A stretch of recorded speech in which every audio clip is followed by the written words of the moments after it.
times. You may now proceed. Chairman Molnar, Ranking Member Khanna, and distinguished members of the Select Committee, thank you for the opportunity to testify today. Like Aaron, but from a very different vantage, I've observed the scam compound phenomenon since well before it came to public light. And watching the world gradually and then suddenly awaken to the crisis has been quite encouraging. But much of that attention has been and remains focused on the compounds themselves. And that's understandable. What Aaron has described here is nothing short of brutal.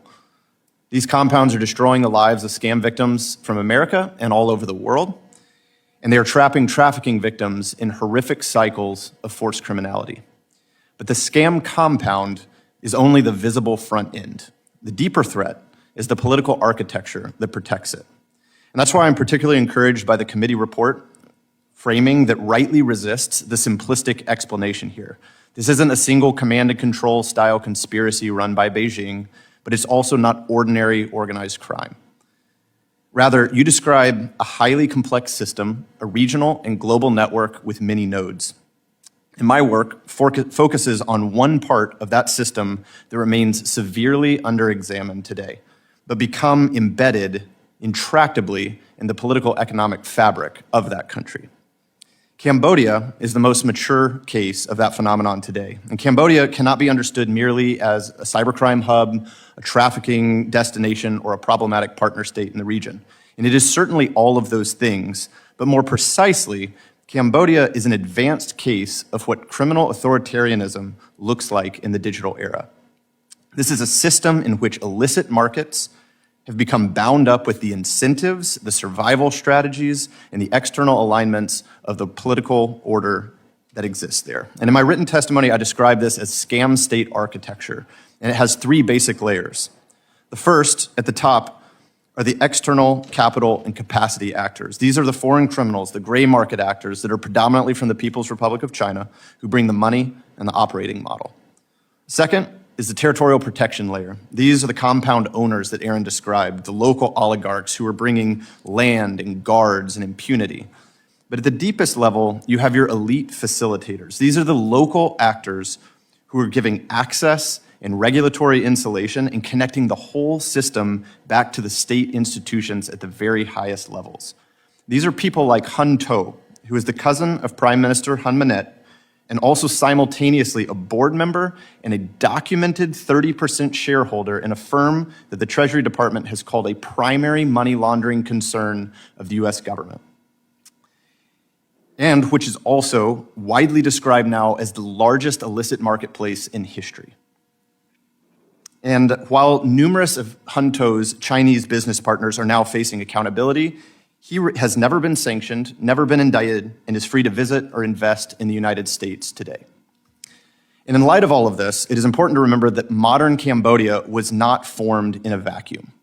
PRC tolerance and selective enforcement have played a major role in the descent.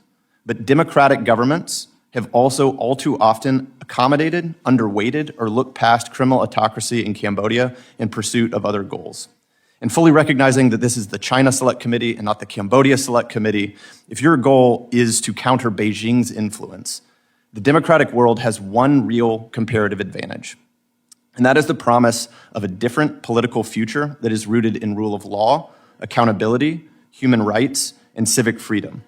And in Cambodia, that advantage has been allowed to erode almost to the point of extinction. And we are now seeing and reaping the consequences of what grows in the space left behind. And admittedly, that is quite bleak testimony, but this is also not hopeless. State behavior, even in a profoundly compromised place like Cambodia, is more than a series of calculable conditions. It can be altered, to quote one American thinker, by acts of cowardice or bravery, by wise leaders or cruel ones, and above all, by good ideas and bad ones. And in Cambodia, much of the bravery, the wisdom, and the clarity has come from people working against the tide. These are the local journalists, the local civil society leaders, people embedded in the local fabric of this broken and failed state. And if we want to counter scam states and other forms of criminal autocracy and malign influence around the region, we need to stand with these actors, not merely rhetorically or episodically, but strategically. And that means three things as I close. First, we should apply pressure at the heart of the problem, not just the foreign actors, not just the compound oligarchs, but the system-level facilitators, and in severe cases, to the system itself. Second, we need to treat those frontline democratic actors, the local investigative capacity, not as nice-to-haves, but as core accountability and national security infrastructure. And third, we need to build an allied strategy that prevents this model from simply relocating and scaling elsewhere. Because I've spoken about Cambodia, but Cambodia is a warning. With state backing, cyber-enabled crime is lucrative, fungible, and scalable, perhaps without any criminal historic precedent.